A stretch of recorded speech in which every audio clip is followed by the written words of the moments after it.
നമസ്കാരം. Raf talk ഫുട്ബോളിലേക്ക് എവർക്കും സ്വാഗതം. നെയ്മർ ജൂനിയർക്ക് ഇപ്പോഴത്തെ ബ്രസീൽ ടീമിൻ്റെ സ്റ്റാർട്ടിംഗ് 11-ൽ സ്ഥാനമില്ല. അതൊരു യാഥാർത്ഥ്യമാണ്, അത് നമ്മൾ അംഗീകരിക്കുക. ഒരിടമില്ല.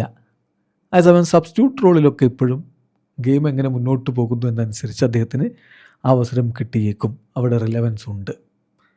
ഇനി ഇതിപ്പോൾ ഞാൻ പറഞ്ഞു എന്ന് പറഞ്ഞ ആരാധകർ തിരിയണ്ട. ഇത് ബ്രസീലിൻ്റെ ഇതിഹാസ താരം റൊമാരിയോ പറഞ്ഞതാണ്. 1994 ബ്രസീലിനെ കിരീടത്തിലേക്ക് കൊണ്ടുപോയ റൊമാരിയോ. അദ്ദേഹം TNT സ്പോർട്സിനോട് പറഞ്ഞിരിക്കുന്ന കാര്യമാണിത്.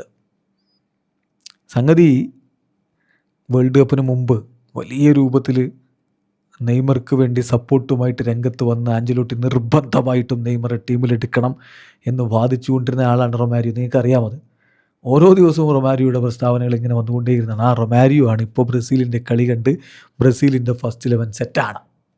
ഇനി അവിടെ മാറ്റങ്ങളുടെ കാര്യമില്ല. ഇപ്പോൾ പക്കേറ്റൊക്കെ പരിക്കുണ്ട്, പക്ഷേ അവിടെ ഏതെങ്കിലും മധ്യനിര താരത്തെ കളിപ്പിക്കുമായിരിക്കും. അല്ലാതെ നെയ്മറെ കളിപ്പിക്കേണ്ട കാര്യമില്ല. നെയ്മർക്ക് ബ്രസീലിൻ്റെ പ്ലേയിങ് 11-ൽ ഇടമില്ല എന്ന് തന്നെ റൊമാരിയോ പറഞ്ഞു. അദ്ദേഹത്തിൻ്റെ വാക്കുകളിലേക്ക് പോവുകയാണ്. നെയ്മർക്ക് ബ്രസീലിയൻ ദേശീയ ടീമിൻ്റെ സ്റ്റാർട്ടിംഗ് ലൈനപ്പിൽ ഒരിടം ഇല്ല. ഇന്ന് അങ്ങനെ ഒരു ഇടമില്ല. സ്റ്റാർട്ടിംഗ് ലൈനപ്പ് തീർച്ചയായിട്ടും അവിടെ ഉണ്ട്. അത് വളരെ മികച്ചതാണ്. പക്ഷേ മാച്ചിൻ്റെ സ്വഭാവത്തിനനുസരിച്ച് മാറ്റങ്ങൾ ഉണ്ടാവാം. നെയ്മർക്ക് ഇപ്പോഴും ആ ഒരു രൂപത്തിൽ ടീമിൽ റിലവൻസ് ഉണ്ട് എന്നാണ് അദ്ദേഹം പറഞ്ഞിരിക്കുന്നത്. അതായത് സ്റ്റാർട്ടിംഗ് ലെവലിൽ ഇടമില്ലെങ്കിലും ടീമിൽ ഇപ്പോഴും നെയ്മർക്ക് പ്രാധാന്യമുണ്ടെന്ന് പറയുന്നു. ഏതായാലും കാത്തിരുന്ന് കാണാം. അടുത്ത മത്സരത്തിൽ ബ്രസീൽ നോർവേക്കെതിരെ കളിക്കുകയാണ്. നെയ്മർ സ്റ്റാർട്ട് ചെയ്യാനുള്ള സാധ്യതയില്ല. ഇനിയിപ്പോൾ സബ്സ്റ്റിറ്റ്യൂട്ട് റോളിൽ അദ്ദേഹത്തെ കളിപ്പിക്കുമോ എന്നുള്ളതാണ് കണ്ടറിയേണ്ട കാര്യം. വീഡിയോ അവസാനിക്കുന്നു.